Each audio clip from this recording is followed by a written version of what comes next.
ReZero Starting Life in Another World Season 3 finally released and takes place after a 1-year time skip, it seems like, after Season 2. So the main cast ends up going to a party in the Watergate City, which is sort of like Venice if Venice was underwater and was kept not flooded by like 4 big sluice gates that prevent the entire city from flooding, which also secretly has the remains of one of the witches buried underneath the city itself.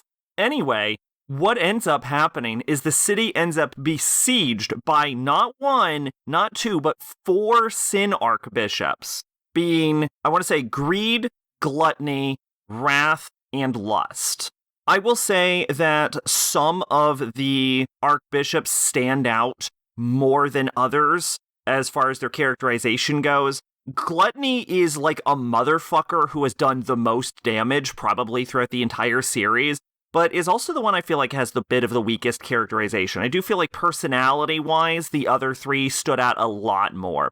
Regardless of that, one of the most impressive things about this is that Subaru gets stuck in a fucking vicious time loop right at the start with, I'm assuming, 30 minutes to plan, where he keeps getting killed by Wrath's authority, but shockingly enough, he managed to overcome the authority almost immediately, like within like the first 2 episodes, and the rest of the season, which is like 16 episodes, with the first episode being 3 episodes worth of length, so like 19 episodes sort of, once he gets past that, he basically pulls off this entire arc on just 4 lives, and it is super badass. Like, it's actually, this is, I would actually say, the arc where one would argue that the earlier arcs, probably Season 2, is the arc Subaru came into his own, and Season 3 is the arc where we get to see the results of this. We get to see what, now that like Subaru has matured and become an actual knight, we get to see what Knight Subaru is capable of, and this is an excellent showcase of his prowess, from managing to not die for an entire arc, to inspiring an entire city with his words, to managing to figure out the authorities of the Sin Archbishops on the fly. Very impressive stuff from Subaru.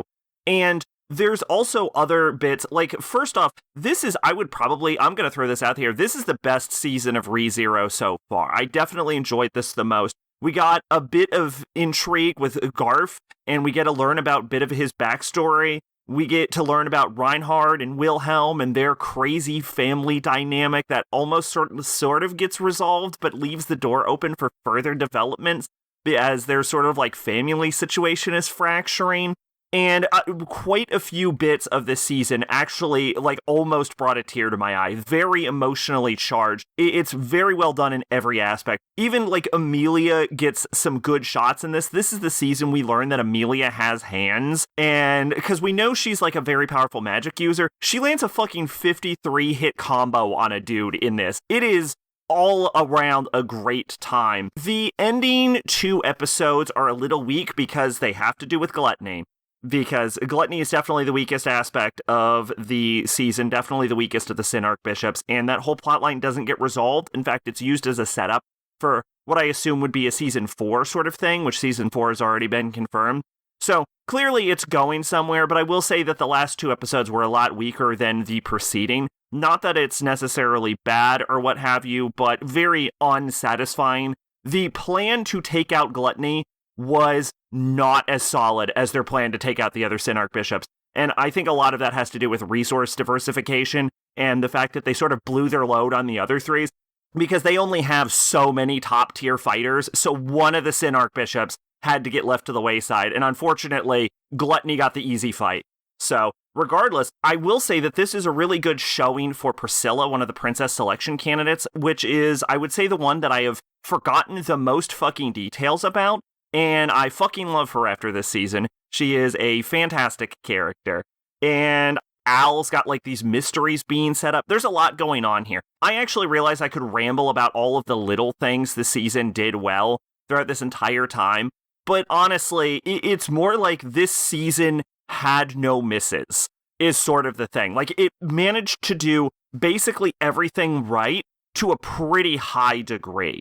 There might have been things that you could say could have been improved better or what have you, but this is the best season of ReZero and was an absolutely fantastic season. Cannot wait for season 4. Twitch and Discord in the description. I've been Sacrobolic, your envoy of hope. Bye-bye.